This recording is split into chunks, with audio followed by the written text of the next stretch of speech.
మనకు చూడండి ఈరోజు తెలంగాణ డైరెక్ట్ సెల్లింగ్ కన్క్లేవ్ అనేది ఈరోజు తెలంగాణ గవర్నమెంట్ మనకు చేస్తుంది. సో చూడండి ఇక్కడ చీఫ్ గెస్ట్ వచ్చేసరికి మనకు జేఎస్ రంజన్ గారు IAS chief secretary of industry commerce and IT.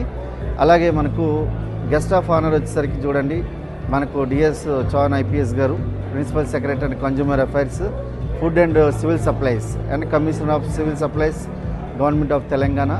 So చూడండి ఇక్కడ మనకు కంపెనీస్ వచ్చేసరికి ఇక్కడ డైరెక్ట్ సెల్లింగ్ కంపెనీస్ అన్నీ ఉన్నాయి. ఒక్కసారి చూడండి ఫిట్సీ అని మనకు ఈరోజు మనకు ఆర్గనైజ్ చేస్తుంది. సో ఫిట్సీ వచ్చేసరికి మనకు association of direct selling of entities of India. So మనకు ఈరోజు ఈ డైరెక్ట్ సెల్లింగ్ కంపెనీస్ అన్నీ ఉన్నాయి. సో రాబోయే తరాలు డైరెక్ట్ సెల్లింగ్ ఎంత ముందుకు తీసుకెళ్తాయి, సో ఒక ఇండస్ట్రీ అనేది ఎంత ముందుకు తీసుకెళ్తుంది, నిరుద్యోగ సమస్య ఎట్లా రూపుమాపుతుందని చెప్పి మనకు 2016లోనే గవర్నమెంట్ గైడ్లైన్స్ తీసుకుని రావడం జరిగింది.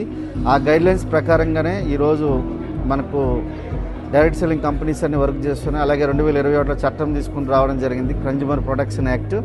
సో ఇప్పుడున్న హైదరాబాద్ కమిషనర్ గారు సివి ఆనంద్ గారు అప్పుడు ప్రిన్సిపల్ సెక్రటరీగా ఉన్నప్పుడు గైడ్లైన్స్ తీసుకుని రావడం జరిగింది. సో చూడండి ఇక్కడ గెస్ట్ ఆఫ్ ఆనర్ కూడా ప్రతి ఒక్క ఐపీఎస్ అండ్ ఐఏఎస్ ఆఫీసర్స్ ఉన్నారు. సో ఒక్కసారి చూడండి. సో ప్రతి ఒక్కరు కూడా దీన్ని నిర్ణయం తీసుకోండి. డైరెక్ట్ సెల్లింగ్లో రాబోయే భవిష్యత్తు చాలా అద్భుతంగా ఉంటుంది. గైడ్లైన్స్ కూడా చట్ట ప్రకారంగా ఉంది. అంతా మనకు ఒక కంపెనీ ఎట్లా ఉండాలి ఏంది అనేది అన్నీ ఉంటుంది.